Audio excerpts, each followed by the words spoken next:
Pero no se oye el micro. Maribí, ¿se oye? ¿Sí? ¿Se oye? Bueno. Bueno, pues buenas tardes a todos. ¿Se me oye o no? ¿Sí?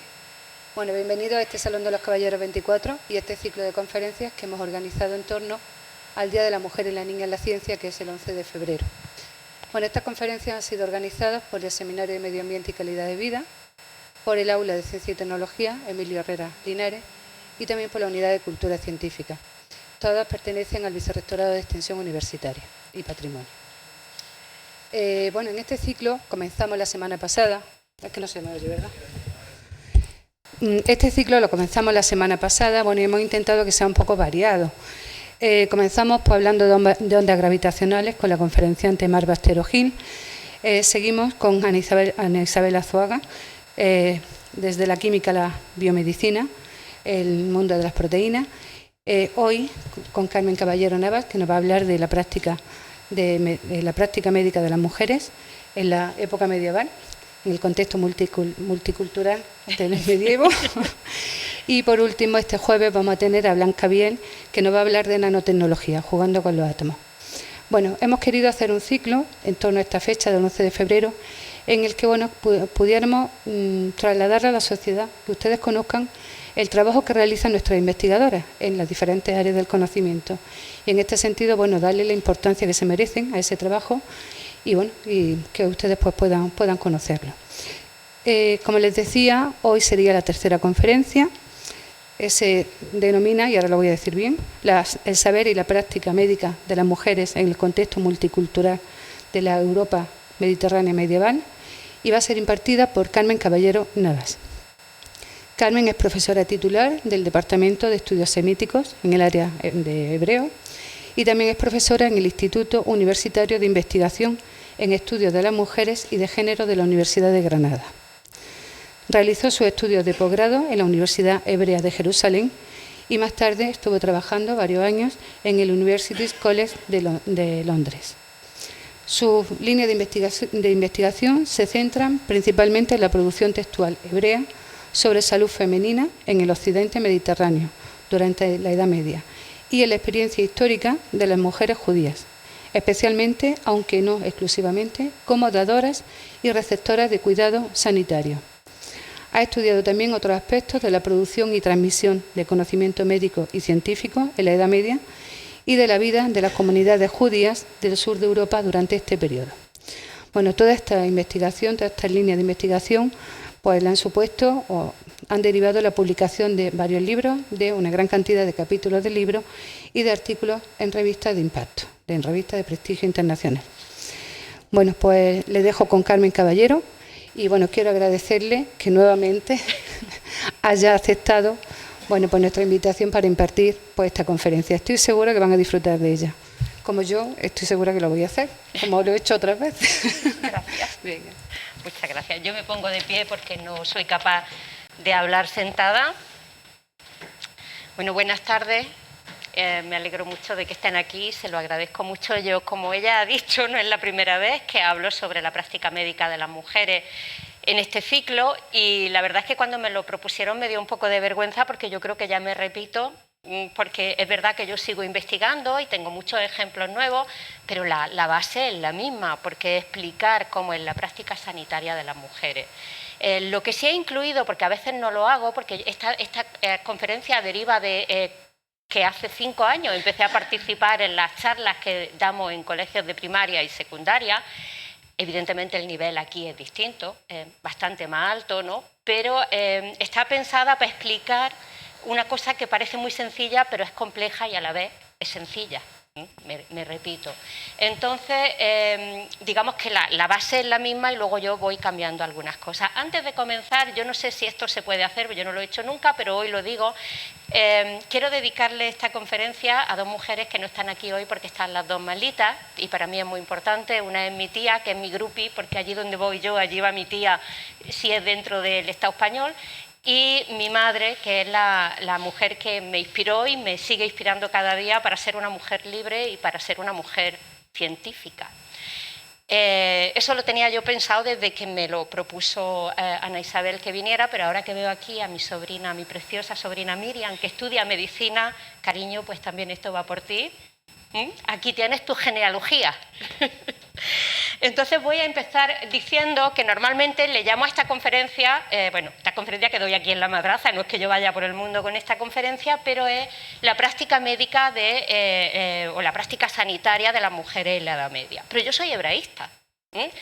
Claro, como lo explico en cole, en institutos y en algunos otros sitios con distintos niveles de divulgación, pero divulgativa, pues normalmente la gente no conoce las minorías en la Edad Media y entonces yo lo hablo de manera general. Pero me parecía que era el momento que reivindicara un poco esa multiculturalidad y multireligiosidad de la Edad Media europea, y además yo trabajo sobre fuentes escritas en hebreo, ¿no? Y quería decir una cosa que yo creo que es importante si pensamos tanto en la práctica médica como en cualquier otra práctica social de la Edad Media, y es que las mujeres de distintas religiones comparten la diferencia de ser mujer. Y esa diferencia en la Edad Media y en otros periodos de la historia premoderna, pero también moderna, significa que comparten una serie de tareas que tradicionalmente le han sido adscritas por aquello que se llama del género, ¿no? Y también comparten la discriminación. Entonces lo vamos a ver en muchas cosas, especialmente en tipos de prácticas que tienen que ver tantísimo con el cuerpo y el cuidado del cuerpo, y un montón de prácticas que tienen que ver con lo que las mujeres han hecho tradicionalmente. Entonces se me ocurrió ponerle el titulillo de multicultural y de la Europa mediterránea porque realmente identifica mucho y da mucha diferencia a lo que se hace o lo que se hacía en otros sitios. Bueno, yo me enrollo muchísimo y ya me ha dicho Ana que hable 40 minutos, así que tendré que pasar de las diapositivas que he puesto, porque es verdad, ¿no? En clase tengo 2 horas, los machaco y las machaco vivos, pero aquí tengo que ser un poquito más prudente, ¿no? Entonces, lo que voy a contar es algo tan sencillo, ya se me había olvidado coger esto, como que a lo largo de la historia casi todo el cuidado sanitario ha estado en manos de las mujeres. A mí me encanta esta imagen que otra sobrina mía creía que era un meme, sobre todo cuando uso solo la del vómito. En realidad es un libro médico del siglo XV y está hablando de una de las formas de los 6 no naturales, es decir, una cosa muy seria en medicina galénica, que es el vómito, la expulsión. Pero a mí me recuerda mucho una imagen que forma parte de mi vida. ¿Quién no ha visto a una mujer poniendo la mano en la frente de alguien y ayudándolo o ayudándola a vomitar, ¿no? Y en realidad ese cuidado que a lo largo de la historia han hecho las mujeres, es decir, ese cuidado de la salud, tanto de cuidar que la gente no enferme como procurar alivio y remedio cuando las personas están enfermas, lo han hecho las mujeres en un nivel altísimo a lo largo de la historia, especialmente la historia premoderna. No me voy a meter ahora en cuando yo era chica, las cosas que me acuerdo, cuando no se iba al centro de salud cada 2 por 3. Entonces, ponía esta frase de Bernard Meche, que no se identifica precisamente por ser un hombre demasiado feminista, pero es cierto que si leemos con detenimiento muchos textos medievales nos damos cuenta cómo hay un reconocimiento implícito y explícito a que son tareas que desarrollan las mujeres. Ahora hablaremos de cómo se consideran esas tareas, pero son tareas que hacen históricamente las mujeres.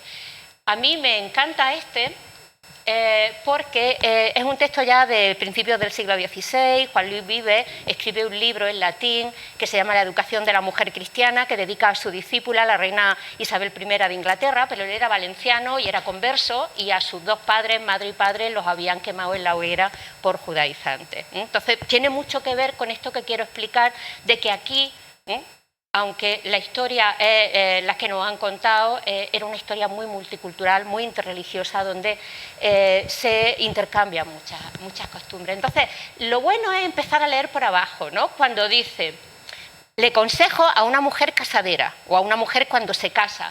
Le aconsejo en la línea, a ver si veo, como está un poquito oscuro, aquí. Le aconsejo que conozca los remedios para las enfermedades frecuentes y casi cotidianas, como la tos, catarro, prurito, cólico, diarrea, estreñimiento, lombrices, dolores de cabeza y de ojos, fiebres poco altas, luxaciones con arañazos y accidentes parecidos, añade a estas cosas la adecuación de la comida diaria, que tiene la máxima importancia para la buena salud. ¿Qué es lo que hay que tomar? ¿Qué es lo que debe evitarse? ¿Cuándo y hasta qué punto? Eso es lo que tiene que saber una mujer casada, eso sí. Y ahora vamos al principio. No obstante, yo no quisiera que la mujer se dedicara a la ciencia médica o en este asunto confiase demasiado en sí misma. Quiere que conozca remedios y que tenga cuidado de la comida diaria. En muchos sitios de la obra va a decir cosas todavía más interesantes, ¿no? Pero yo quería que viéramos cómo en realidad, aunque no nos acordemos, aunque hayamos leído libros, no nos hemos dado cuenta cómo siempre hay un reconocimiento a que hay una serie de tareas que hacen las mujeres.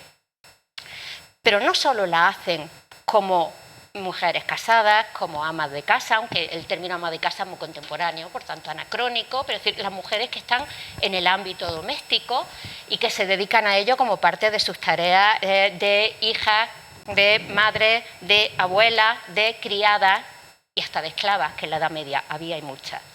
Entonces, yo quiero que veamos que también lo hacían, a mí me gusta decir, de forma ocupacional, como oficio. Es decir, había mujeres que se dedicaban a ello de una manera que hoy diríamos profesional, aunque también tiene connotaciones muy anacrónicas.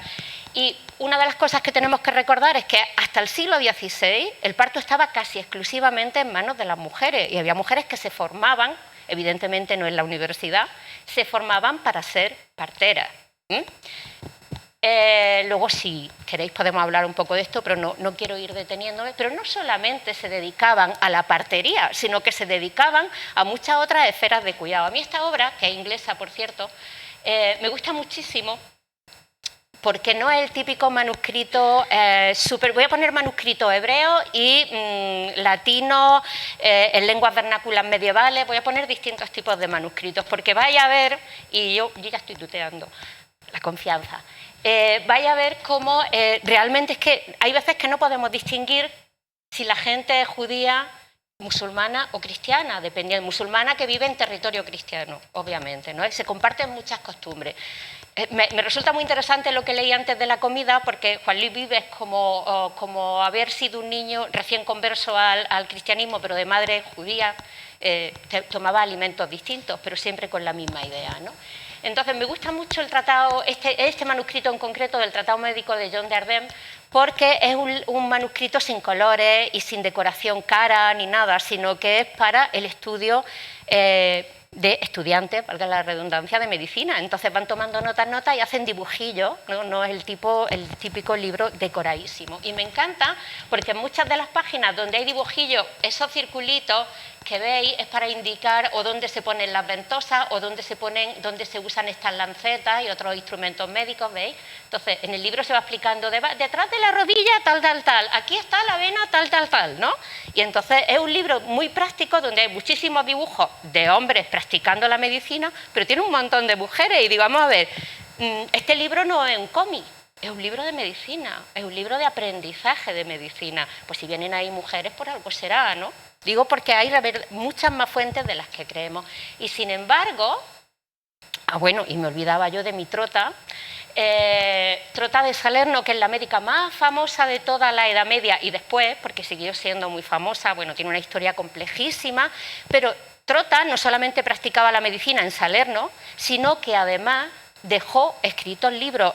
Hay 3 libros que se le atribuyeron de ginecología a lo largo de toda la Edad Media, o de asuntos de mujeres, mejor dicho, y sin embargo ella no escribió esos libros, pero sí escribió otros. Bueno, uno de ellos sí más o menos lo escribió, digo más o menos porque son las notas que tomaron sus estudiantes de lo que ella iba enseñando, y escribió un libro que se llama De Curis Mulierum, que es el que digo que bueno, de los 3 que se le atribuyen, uno es ese y los otros 2 no, y práctica secundum Trota, es decir, la práctica según Trota de Salerno. Seguramente había oído alguna vez decir Trótula, pero ese es un pequeño error, ella se llamaba Trota, que es un nombre italiano de la época. Y este es un dibujito que ella es del siglo XI-XII, y hay un libro que se llama Libro de Trótula, en latín del siglo XIV, y alguien 2 siglos, 200 años o más después de que se muriera, la dibujó como se la imaginaba. Y ahí está Trótula. Y me acabo de acordar al verla que yo me traía hoy mi bote de orina para que vierais cómo era un bote de orina, que es la forma de diagnóstico más importante de la Edad Media, y me lo he dejado en mi casa. Y lo vais a ver aquí porque esta es una representación alegórica de la medicina. Y cuando se quiere representar alegóricamente la medicina, aparte de que siempre, como muchas otras alegorías, son femeninas, veréis que tiene un frasco de orina en la mano. Y es la forma de diagnosis más común, hay otras muchas, en la Edad Media. La gente llevaba la orina al médico o a la médica y la miraba, la olía y a veces incluso la probaba, ¿vale?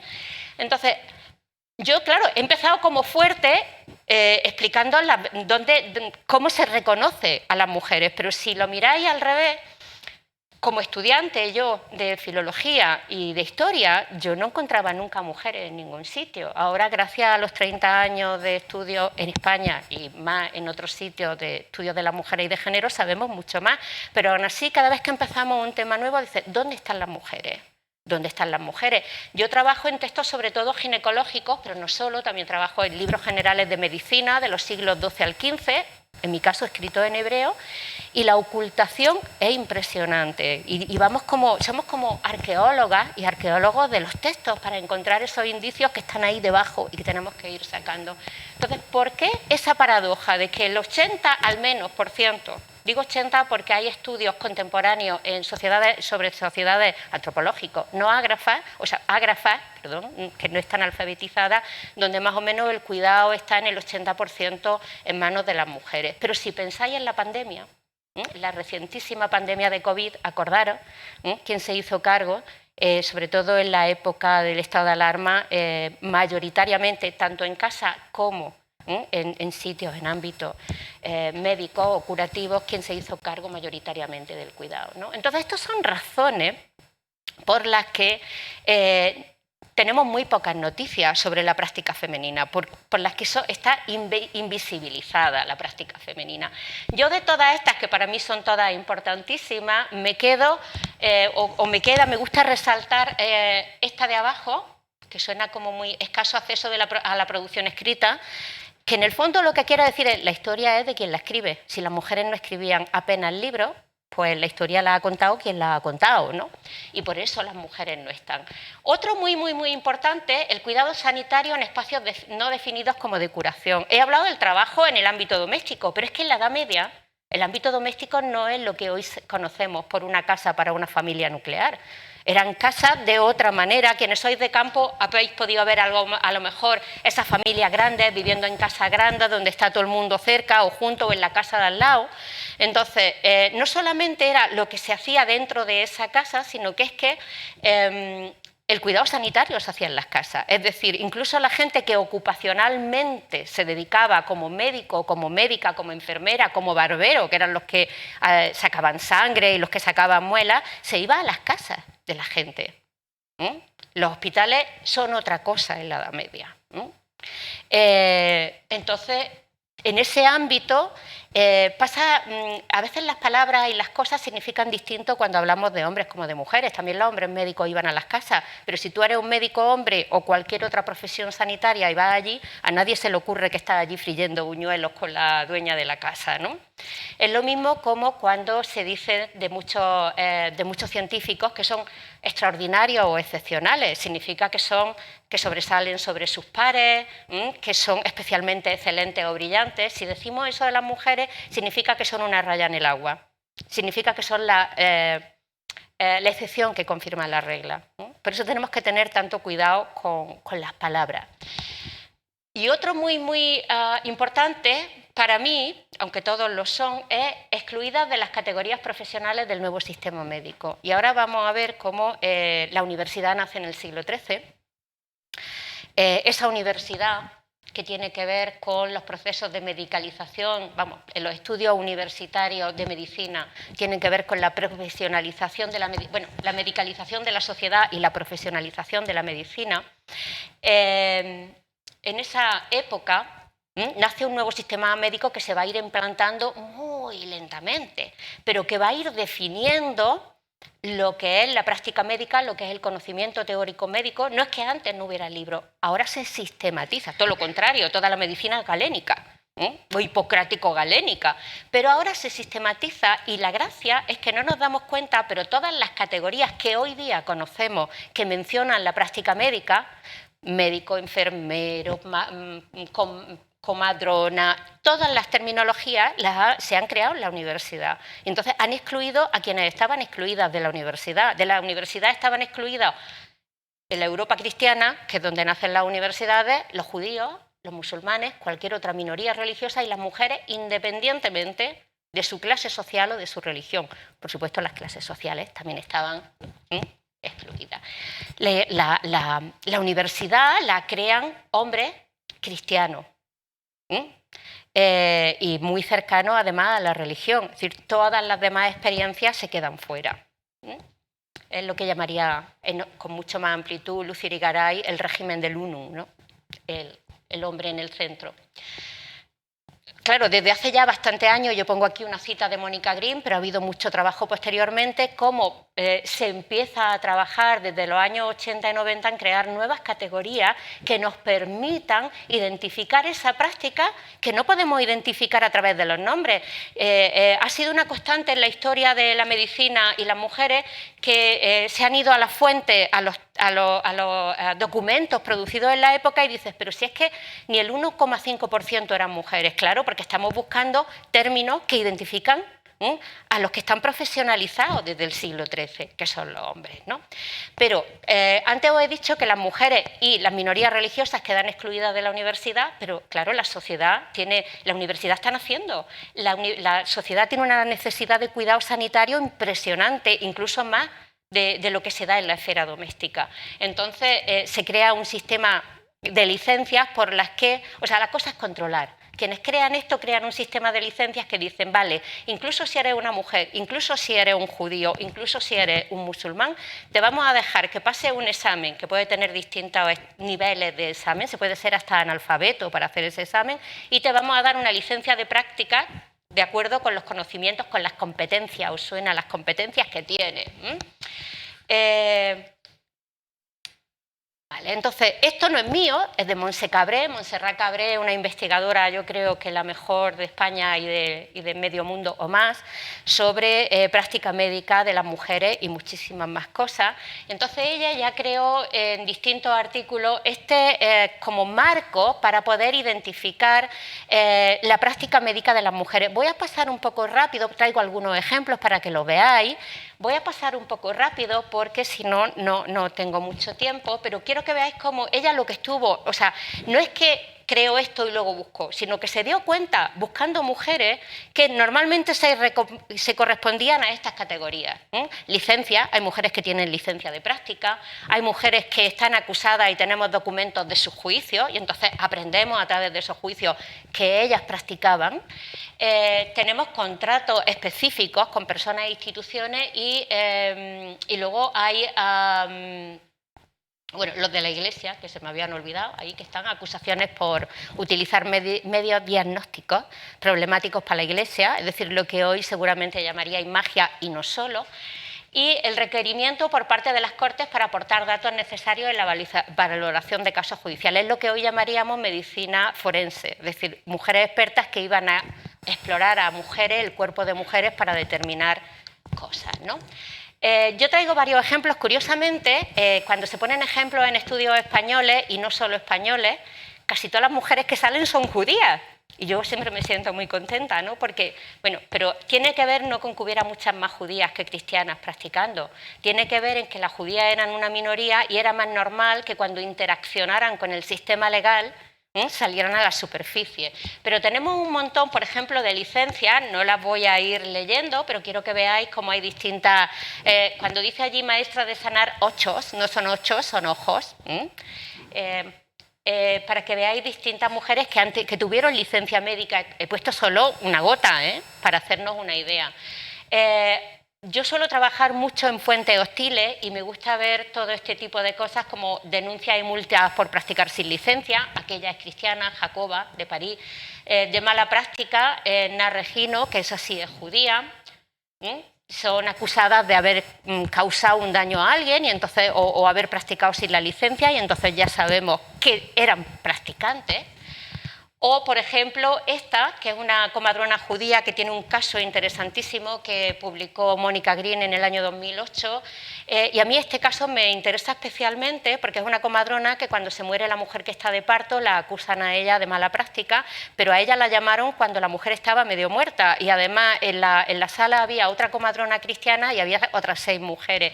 Y esto lo digo un poco para resaltar cómo el espacio del parto era un espacio muy poblado, lleno de mujeres de todas las condiciones y de todas las religiones, al que los hombres generalmente no entraban, solamente en las clases muy altas, en la casa real y en las casas muy nobles. Otro ejemplo son acusaciones por métodos diagnósticos terapéuticos inquietantes para la Iglesia. Si ya hubo un montón de métodos terapéuticos de cristianas que inquietaban a la Iglesia, os podéis imaginar cuando el método lo hacía una judía, entonces ya se ponían así como de los nervios. Entonces este es un caso que también me gusta mucho, el de esta mujer y su hija. Sabemos el nombre que es de la mujer, Na es doña en catalán, es decir, y cuando se pone en un texto significa que hay un reconocimiento claro a, digamos, a su capacidad o a su saber, y ellas eran sortílegas, pero entre los sortilegios que hacían había mucho cuidado sanitario. Contratos con personas e instituciones, aquí casi todas son parteras, porque en la corte solían llamar a mujeres judías y musulmanas que tenían mucha fama como parteras, a veces de la misma ciudad, y a veces cuando una partera alcanzaba muchísima fama, la llevaban de una ciudad lejana a otra. Cuando digo lejana, pues de Valencia a Barcelona en el año 1348, os podéis imaginar, ¿no? Por decir una fecha. Y requerimientos a las Cortes Judiciales. Esto es una imagen de las cantigas de Alfonso X el Sabio. En este caso, la imagen de Alfonso X de esta cantiga es de una mujer que se niega en un matrimonio concertado, como casi todo lo de la Edad Media, se niega a mantener relaciones sexuales con su marido, y él intenta, porque dice que no puede, y él la apuñala, ¿no? Eso es una de las narrativas de las cantigas. Pero realmente sí que había mujeres que las judías no iban a los juicios de los cristianos, obviamente, pero sí que realizaban esas tareas también en los tribunales judíos o en otros que tienen que ver con la religión judía. Una mujer que tiene la menstruación e impura hasta, no voy a contar toda la historia, si queréis luego me hacéis preguntas, pero hasta una cierta fecha y hasta que demuestra que no tiene ninguna gotilla de sangre, con un paño blanco, entonces lo determina un rabino. Pero que un rabino no puede ir y mirar eso, sino que hay mujeres que auscultan a la mujer y que comprueban su paño y todo, y se lo llevan luego al rabino y le dan la explicación pertinente. Eso es un tipo de medicina que hoy llamaríamos forense. Bueno, y ahora aquí, es que como encima no tengo reloj, no sé ni la hora, pero a mí eso me interesa muchísimo, pero eso lo tenemos como más fácil de encontrar hoy día gracias a las magnifiquísimas investigaciones que se llevan haciendo mucho tiempo, en las que nos vamos, bueno, yo hago menos de este tipo de investigación, las que acabamos de ver ahora, me las encuentro de casualidad, pero yo no suelo ir a los archivos a mirar documentos cristianos que estén escritos en latino, en catalán, o aunque leo esas lenguas, es decir, una de mis, a veces voy y los compruebo, pero hay otras investigadoras que hacen eso. Yo trabajo en textos médicos hebreos y a veces en otro tipo de textos hebreos que también me dan datos, como por ejemplo los responsas rabínicos y otro tipo de documentos. Claro, cuando yo empecé, yo me empeñé a hacer una tesis doctoral sobre práctica médica femenina a través de los textos, y claro, todo el mundo me miraba como si se me hubiera ido la olla, porque un texto médico no habla de personas reales generalmente, es decir, tiene teoría y práctica médica, pero la práctica suelen ser recetarios, son recetas. Se dice, si pasa tal cosa, aplícale tal medicina. Entonces, no son los mejores textos, no ofrecen, como pongo ahí, testimonios para la interacción de individuos, generalmente. No explican transacciones comerciales o sociales, como hace un documento de notario, por ejemplo. Los documentos de notario son aburridísimos, pero nos dan una información muy valiosa, porque eso sí que digamos que es antinotario, ¿no? Y son datos reales. No proporcionan los nombres de las mujeres casi nunca, las mujeres a las que se atribuyen remedios, y están escritos por hombres y en masculino, siempre. Y lo digo porque yo trabajo sobre todo textos ginecológicos, y siempre están escritos en primera persona del masculino. El hebreo, que es mi lengua, mi lengua de trabajo, es todavía más específica en cuanto al género gramatical que el español. Todo tiene género en hebreo, todo, masculino o femenino. Y sin embargo los textos están escritos en masculino, a veces de forma irrisoria y absurda, porque yo he llegado a ver recetas en las que se dice a una mujer o a una mujer misma que se aplique un tratamiento, o a una mujer que practica que le ponga a otra un tratamiento, por ejemplo un pesario vaginal, y está escrito en masculino. Es decir, llega a ese nivel de masculinización. Entonces, a esto es a lo que yo me dedico. Y entonces lo que yo he hecho, y por eso sé cómo lo ha hecho Montse Cabré, aparte de por la relación que tenemos, es que yo primero me he leído los textos y he visto en qué marcos se puede identificar práctica femenina. Porque los textos, a veces de forma inadvertida, ¿se dice? Sí, inadvertida, a veces de casualidad, a veces reconocen la práctica de las mujeres y mencionan a mujeres en prácticas concretas médicas. Entonces, a partir de todas esas menciones que sigo indagando en todos los manuscritos que leo, yo he hecho 5 grupos. Mujeres mencionadas por sus nombres, me parece que hay una, pero yo tengo otra que poseía un libro de medicina, pero... menciones a prácticas colectivas desarrolladas localmente o por cierto grupo. Esa es muy rica, porque eso pasa también en los textos latinos, que se dice, las mujeres de... Esto así lo hacían las mujeres de Salerno. Todo el mundo sabía que en Salerno había una escuela médica estupenda, y entonces eso da como autoridad, ¿no? Hay recetas de las mujeres musulmanas.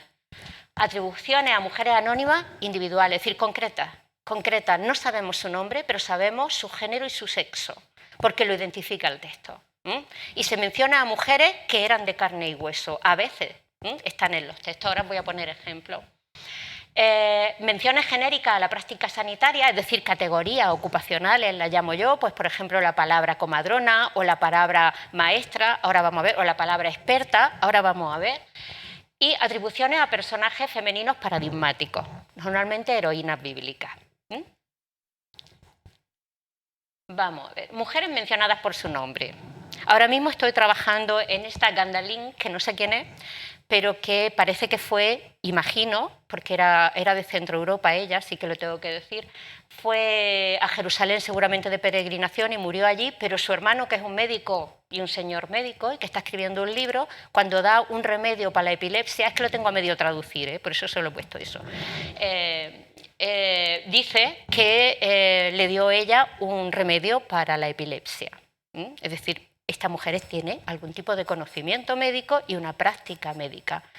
Eso es, ahora nos reímos si alguien va en un pueblo a que una mujer le cure la culebrina, pero eso es lo que se hacía en la Edad Media. Prácticas colectivas. En este caso, esta práctica es una receta de lo que llamamos del ámbito de la cosmética, es un depilatorio muy raro. A veces las recetas son un poco locas, o bien porque quien la escribió no la había practicado, o no la sabía bien y la escribió como le pareció, y a veces porque los manuscritos, como sabéis, se copian una vez y otra vez a lo largo de siglos y se introducen errores, ¿no? Aquí puede haber pasado cualquier cosa, pero lo que es cierto es que dice... Esta receta según acostumbran las mujeres de los ismaelitas. Y eso es interesante porque en la Edad Media no todas las culturas se depilaban, pero los musulmanes se depilaban, las y los musulmanes se depilaban muchísimo. Todo. Entonces se supone que las recetas depilatorias tienen que ver con pureza ritual, tienen que ver con salud, tienen que ver con belleza. Es una costumbre cultural que ha estudiado la antropología. Y también estudiamos desde la historia de la medicina y está claro que había, y además las encontramos luego, muchas veces lo que hago, que no lo he dicho, es que todo lo que me encuentro en los textos médicos, luego me voy a buscar fuentes complementarias donde se hable de esto. Es decir, por ejemplo, hay una cosa que se llama un repositorio de documentos hebreos más importante de la Edad Media, que se llama la Genizá del Cairo, y en la Genizá del Cairo hemos encontrado un montón de profesiones femeninas, entre ellas depiladoras, mujeres que cuidan los ojos, kajala, de col, ¿os acordáis? El col, kajala, y entonces una de las profesiones que hacen mujeres musulmanas y judías es el de depiladora, pero sobre todo las musulmanas tienen más fama que nadie. mujeres anónimas concretas. De esto tengo un montón. Esto es una receta para para un sahumerio para facilitar un parto. Y dice, un sahumerio para un parto difícil, probado y transmitido por una mujer ismaelita. El hombre que está escribiendo este libro, que lo escribió en Cataluña, y además lo escribió en árabe, y alguien en el siglo XII y a finales del siglo XII, otro judío, él lo escribió en árabe siendo judío, lo tradujo al hebreo, él evidentemente vivía en un contexto donde había mucha población musulmana, él escribió en árabe porque era su lengua materna. La lengua materna de los judíos en la Edad Media es la lengua del lugar en el que viven. El hebreo solo es una lengua de cultura y de culto religioso, y entonces él explica un sahumerio y reconoce que se lo enseñó una mujer ismaelita, es decir, una mujer musulmana. Os parecerá a lo mejor que me agarro como a clavos ardiendo, pero en realidad no os podéis ni imaginar la cantidad de práctica femenina que se saca así, porque se ponen juntas. Y lo que está diciendo es que hay una serie de tareas en las que las mujeres no solo hacían, sabemos que las mujeres atendían los partos, sino que su saber era reconocido, hasta el punto de que algunas de ellas y sus recetas pasan a los textos escritos. Es una forma de autoría indirecta. Alguien pone por escrito de ti lo que tú no has puesto. Bueno, esto lo traigo en hebreo para que veáis que es verdad que lo hago en hebreo. He sacado un texto que se llama Pincas Shel Rofé, que significa cuaderno de un médico. Es un libro escrito en la península ibérica en el siglo XV. No sabemos muy bien quién era, pero el tío recoge trozos de otros libros, fragmentos enteros y un montón de recetas. Y tiene un apartado concreto que dice todo el tiempo. Dice, Shamati Meisha, que significa oí de una mujer que, y a veces a la mujer le dice, oí de una mujer sabia que, he elegido dos recetas. Una es una mujer que cura a su hijo que se le había descolgado, un pequeñito, que se le había descolgado un testículo con una operación que ella hace. Y la de abajo es una mujer sabia, ¿no? Y Shaha Hamá, y ahora veréis que es una categoría profesional, por lo menos en el judaísmo, y que si os acordáis cómo se dice partera en francés, yo no sé francés, pero sé cómo se escribe sage-femme, mujer sabia, una mujer que cura una herida de un muslo, para que veáis que no es siempre partería. Y aquí tenemos a dos mujeres de la manera que los textos a veces... Y este es un libro muy interesante porque, como os digo, coge cachos enteros de otros libros, a veces los identificamos, y esto es de Maimónides, esto es de Avicena, pero otras veces hace listas de remedios y normalmente las atribuye a alguien. Claro, yo digo, son menciones, porque hasta ahora lo que yo he identificado, que yo puedo, como os podéis imaginar, siempre se dice, los textos hablan de mujeres, pero cuando yo he identificado, tengo una base de datos que voy llenando de prácticas que son prácticas sanitarias y se identifica con un nombre no propio, con un nombre común, que yo considero categorías ocupacionales, es decir, ocupacionales o categorías de práctica médica. Entonces, comadrona, por supuesto, que en hebreo hay dos maneras, meyaledet o haya, y que se parece muchísimo a las cristianas, es decir, las categorías son casi iguales. Mujer sabia, a veces colectivamente, mujeres expertas, mujeres virtuosas, eso era muy importante. Llama a una mujer virtuosa para atender al parto, quizás que tendrá que ver, pero es una manera de elevarlas de categoría, como dama. Dama, he puesto dama, pero dice como señora, es decir, que venga la señora y la atienda, y no es la señora de la casa, es una mujer de categoría. Y mujer, ¿cuántas veces me sale solo la palabra mujer haciendo prácticas médicas? Y a veces con conocimiento teórico.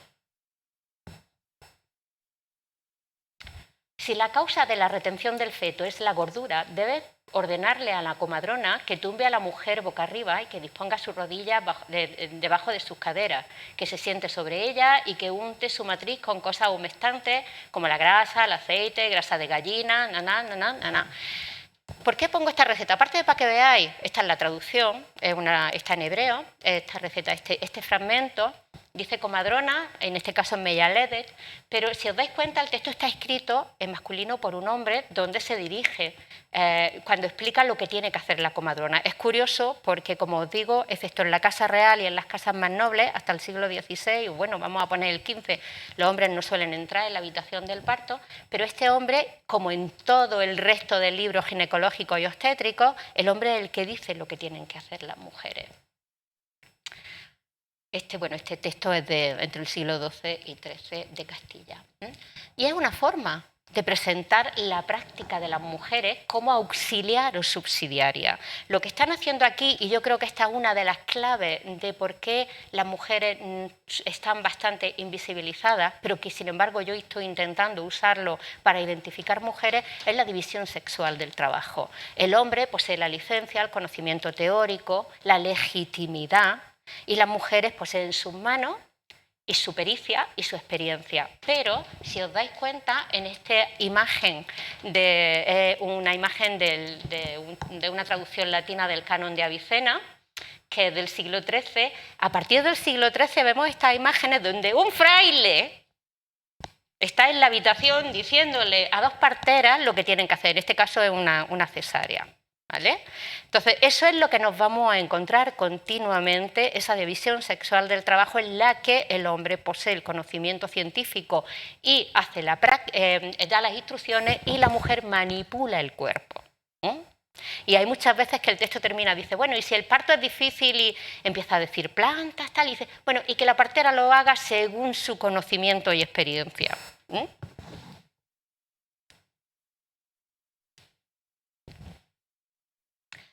Bueno, a mí estas son las que más me gustan, aunque a veces me cabreo, que son las pruebas, las evidencias que nos llegan a través del tratamiento hostil que muchos médicos hacen en sus textos de las mujeres.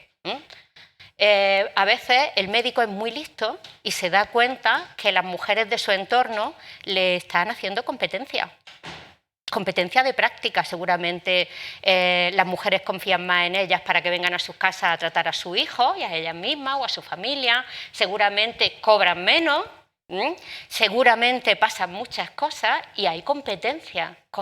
Y entonces eso se nota cuando hay mucha hostilidad en el texto.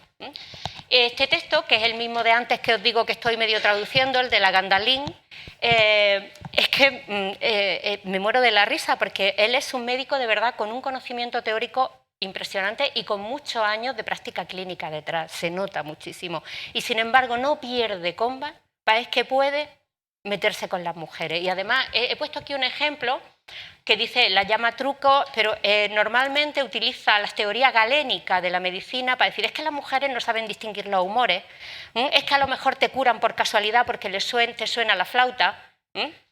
Lo que intenta continuamente es decir, vale, esta te ha curado, pero que sepas que no tiene ni idea de medicina y que lo mismo que te ha curado te mata. Tienes que venir a mí, que soy el médico, el que tiene la licencia, el que sabe.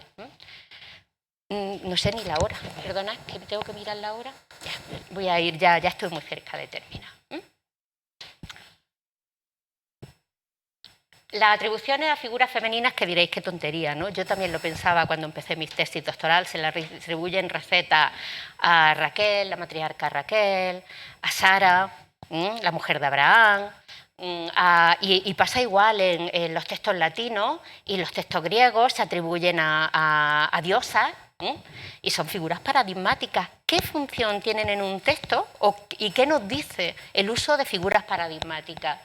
Son personajes ficticios y la acción o el conocimiento que se le atribuye también es ficticio. ¿Qué función tiene? Tiene mucho. Uno, para mí, es que están recogiendo tradiciones femeninas. Cuando ves el tipo de recetas que se le atribuyen, siempre tienen que ver con las cosas que hacen las mujeres. Desde la ginecología, la cosmética, el cuidado de los niños o otra serie de todo aquello que ponía al principio, ¿acordáis? Juan Luis Vives, de la diarrea, el catarro, el prurito. Ese tipo de cosas normalmente es el tipo de recetas que se le atribuyen a figuras paradigmáticas. Nos está hablando de tradiciones femeninas. Por otro lado, nos explica muy bien también esa división sexual del trabajo que os decía, ¿no? Nos está diciendo qué sabe uno y qué sabe otro. Hay un libro en el que he trabajado mucho que me gusta, es una traducción del griego al latín, perdón, Sí, griego, latín, hebreo. El libro más importante, se supone uno de los más importantes de ginecología del siglo I, de Sorano de Éfeso, que hubo una paratraducción en el siglo, o una adaptación al latín en el siglo VI, y en el siglo XI se traduce, el siglo XII se traduce al hebreo.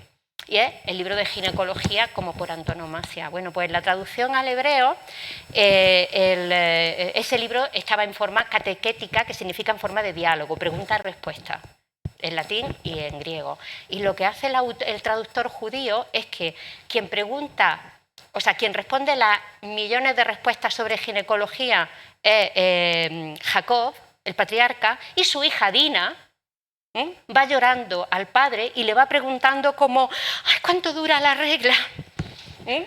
Y es un libro entero maravilloso en la que se escenifica de esa manera. Bueno, tiene muchas más funciones, he trabajado en eso y las funciones son diversas, reapropiar desde el punto de vista del judaísmo una tradición ajena, pero sobre todo también está representando ese principio de la exclusión de las mujeres de la autoridad médica y de la autoridad científica. La apropiación masculina del conocimiento médico de las mujeres. Para resumir, lo que yo he venido a decir aquí más o menos es que el papel de la mujer en el cuidado de la salud fue significativo.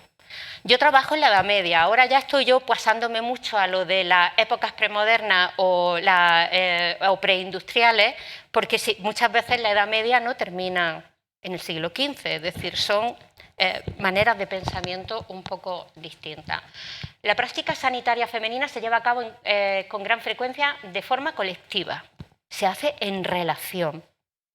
Tengo un caso muy gracioso de 20 mujeres de un pueblo de Cataluña que son penalizadas por el cura porque las 20 se fueron a atender a una judía que se puso de parto y salieron las 20 corriendo y están los documentos y recurrieron al obispo y el obispo les quitó la pena, ¿no? Es decir, las mujeres van colectivamente a los sitios.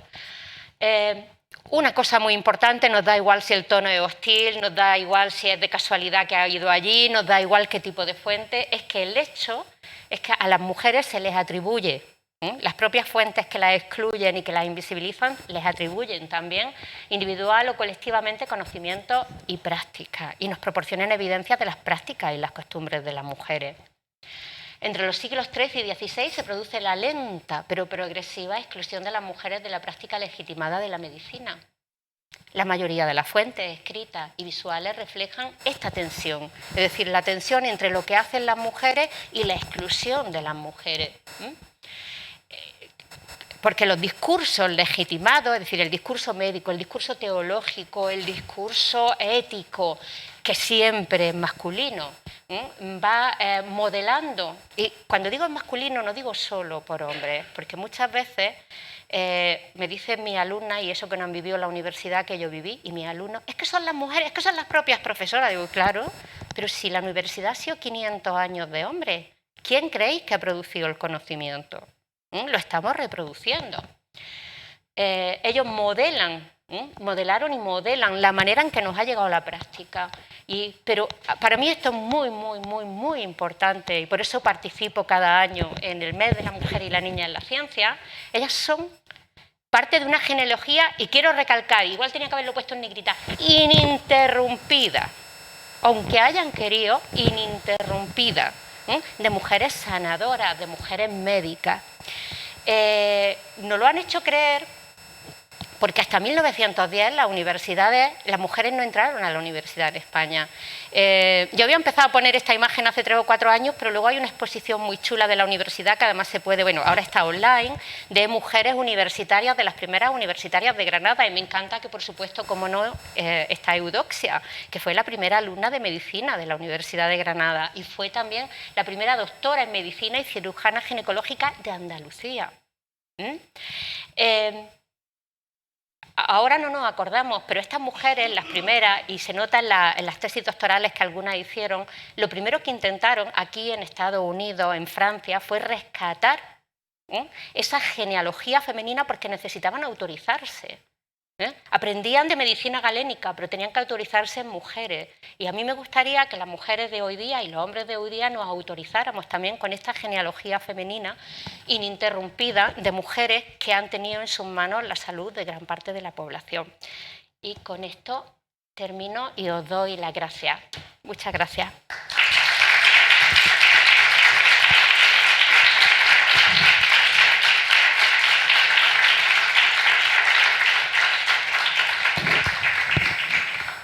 En hebreo, toda Gaba.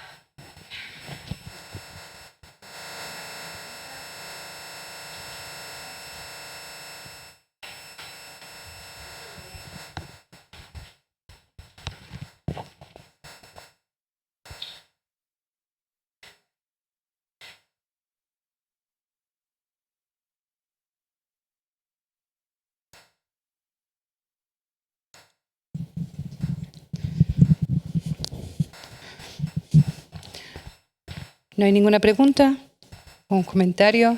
Que lo he dejado todo clarísimo.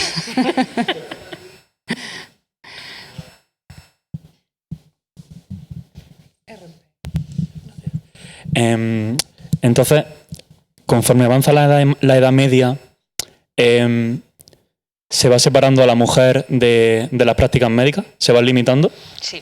Sí, se va. Lo que está pasando aquí, vamos a ver, la discriminación de las mujeres en la práctica es desde la antigüedad, digamos, ¿no?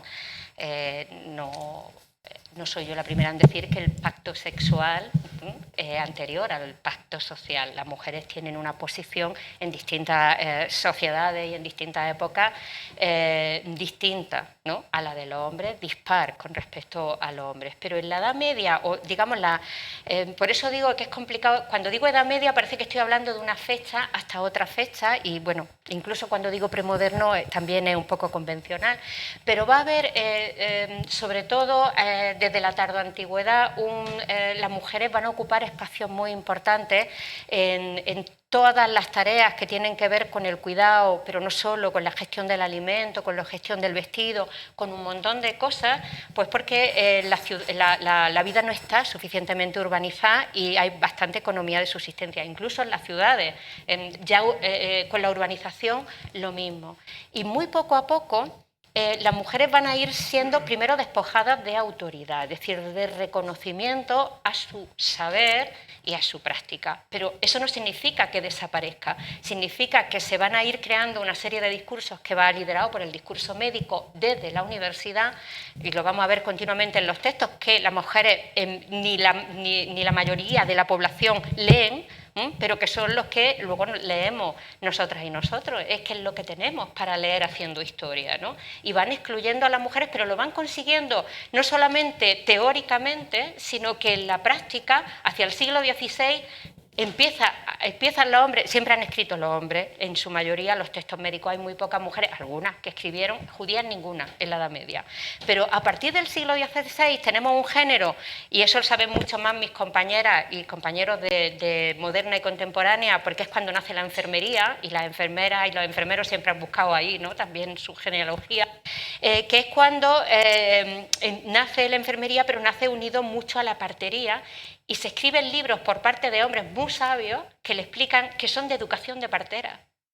Es decir, de pronto se ha dado completamente la vuelta, y la autoridad en el parto, que a pesar de todo seguían manteniendo las mujeres durante siglos, a pesar de ese progreso continuo de ir limitando el reconocimiento y el tipo de práctica, ¿no?, de ir profundizando en esa división sexual del trabajo, de pronto en el siglo XVI los que tienen la autoridad médica absoluta sobre la salud femenina, ginecología, obstetricia, son los hombres. Las mujeres lo hacen. Pero el médico es el que viene y dice, y el que escribe, y el que te enseña, y escriben libros para enseñar a las parteras, como Damián Carbón, el libro más famoso casi del siglo XVI. Me refiero en este género de literatura médica, que son libros de comadres, que escriben hombres para decirle a una comadre cómo tiene que atender un parto. Entonces, los partos los siguen atendiendo las mujeres. Pensad que no van a la universidad hasta el siglo XX. Los siguen atendiendo a las mujeres, pero ellos tienen completamente la autoridad. El médico tiene la autoridad y tiene el conocimiento legitimado. Sí. De hecho, si pensáis un poco, ahora hay un movimiento muy importante que empezó como hace 30 años de que muchas mujeres paren en casa y hay comadronas tituladas que van a atenderla a su casa y se hacen partos. Cuando eso empezó, yo que soy mucho más mayor que tú, era como, ¡joder, las locas estas! En vez de ir a un hospital, ¿cómo se les ocurre, no? Volver a la Edad Media. Yo cada vez que alguien dice volver a la Edad Media, le doy así caras, como decir, pero bueno, ¿tú qué sabes de la Edad Media, no? Entonces parecía como una locura. Parecía como una locura, a pesar de que ese parto se hacía por personas tituladas. No está mi tía, que siempre me regaña porque lo cuento, pero yo nací con una partera de mi pueblo que no sé, porque yo recuerdo haberla visto en el pueblo, pero luego ya yo era niña y nunca le pregunté, oiga, ¿usted sabe leer y escribir? Pero se llamaba La Placica y era una mujer que iba con un velo de estos atados aquí, como la vieja al visillo, pero esta señora era la partera del pueblo, La Placica. Y cuando yo nací, en mi casa, mi padre fue a por el médico y volvieron los dos borrachos, porque estaban muy contentos. Y entonces mi tío echó al médico de la habitación y allí estábamos mi madre, mi abuela y yo, y La Placica, que me atendió. Y eso parecía como una locura. ¡Oh, madre mía, ha tenido que atender la partera! O sea, se nos ha creado esa idea de que las mujeres no están capacitadas para tener la autoridad, aunque es la que te está tocando. No sé si te respondí. Sí. Y tengo otra pregunta que me acaba de surgir.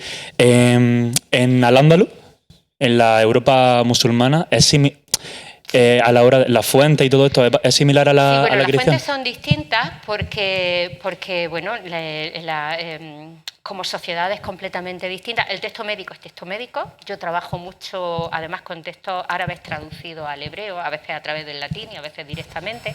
También muchos judíos escribieron en árabe, no solamente en la España islámica. Uy, España, le regaño a todo el mundo y lo digo yo, en la Iberia, en la península ibérica o en Al-Ándalus o en el reino nazarí, sino que hasta 2 y 3 siglos después de la conquista cristiana muchos judíos siguieron escribiendo, sobre todo medicina, en árabe, ¿no? Entonces, los textos médicos son bastante parecidos porque se basan en el galenismo. De hecho, el galenismo que conoció Europa era el galenismo árabe. Los árabes reinventaron a Galeno. Y entonces se llama el galenismo árabe. Desde el punto de vista teórico es el mismo.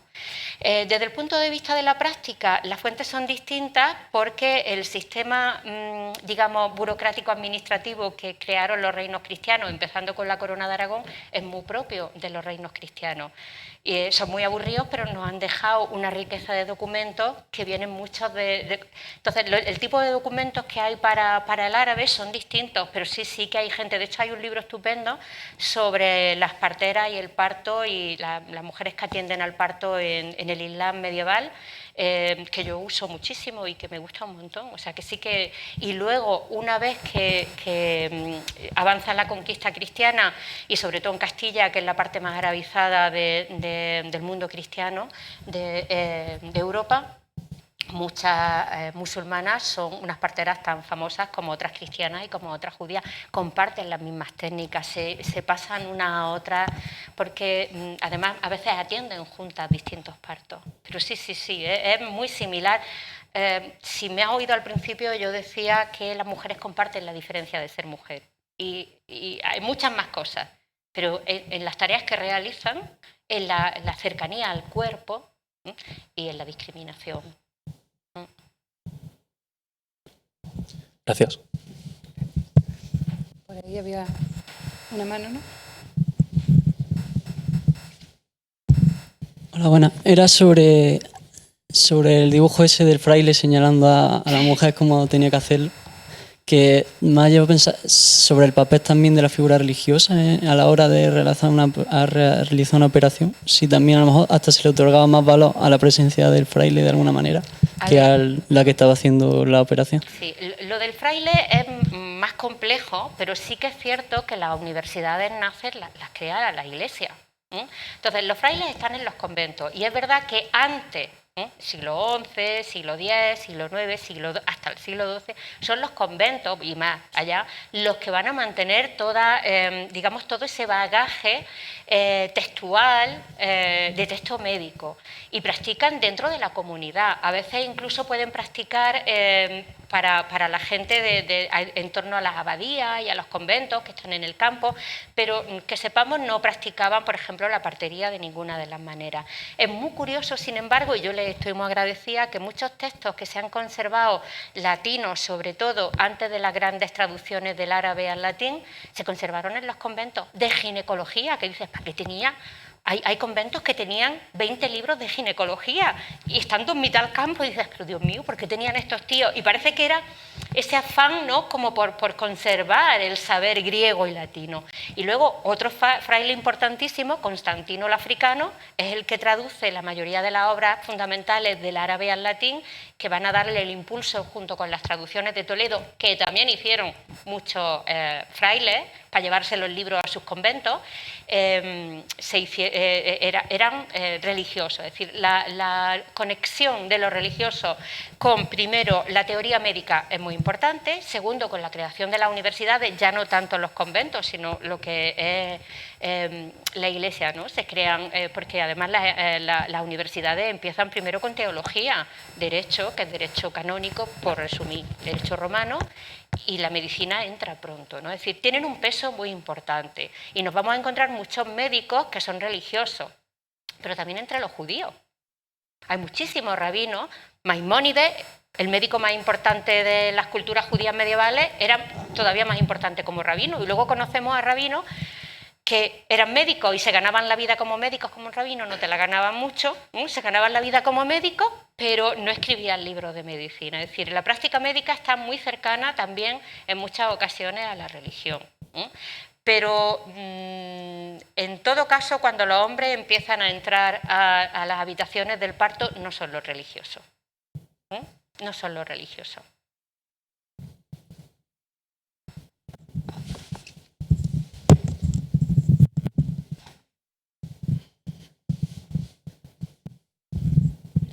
Estamos hablando mucho de partos, ¿no?, de la figura de la mujer en los partos, pero sé que en Cerdeña, por ejemplo, existe una figura, digamos, que se llama acabadora, que es una mujer que acaba con la vida de las personas, que hace alguna eutanasia, por así decirlo, y que es una figura bastante antigua y que, digamos, se sirve de métodos naturales para acabar con la vida de las personas. Y me preguntaba que si esta figura existe en otros sitios. Que yo sepa, no.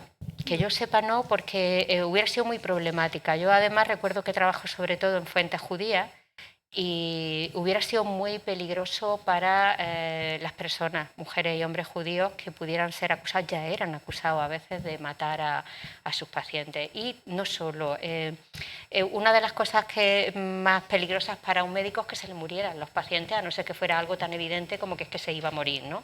Entonces, no, esa figura yo no me la he encontrado ni en la península ibérica ni en el sur de Francia, pero sí te puedo decir que hay muchas otras figuras, ¿no? Mujeres que tienen un nombre, como tú has dicho y eso es una categoría de práctica, ¿vale? A mí no me sale esa en los textos que yo trabajo, pero no significa que no se hiciera o que no haya otra. Yo en la península ibérica lo de acabadora yo no lo he visto. Y creo que hubiera sido precisamente esa multiculturalidad también es lo que le pone un poco de acotamiento, ¿no? Porque ya hay muchas diferencias religiosas, por ejemplo en bodas, por ejemplo en la idea del aborto. Es muy distinta en el Islam, judaísmo y cristianismo, y ya tenían que andarse con cuidado. Pero yo estoy de acuerdo con una cosa, y eso se ve mucho en la magia: las mujeres son como las que abren y cierran la vida, y eso se nota mucho. Sí que ayudan mucho en la muerte. Son, por ejemplo, una profesión típica que nos sale tanto en fuentes de territorio islámico como entre judías como territorio cristiano, son las lavadoras de difuntos. Esa es una profesión feminizada absolutamente, una ocupación feminizada completamente.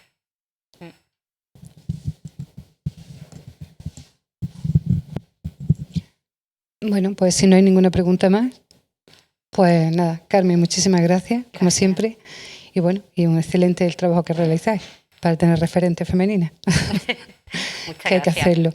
Así que muchas gracias a todos por su asistencia.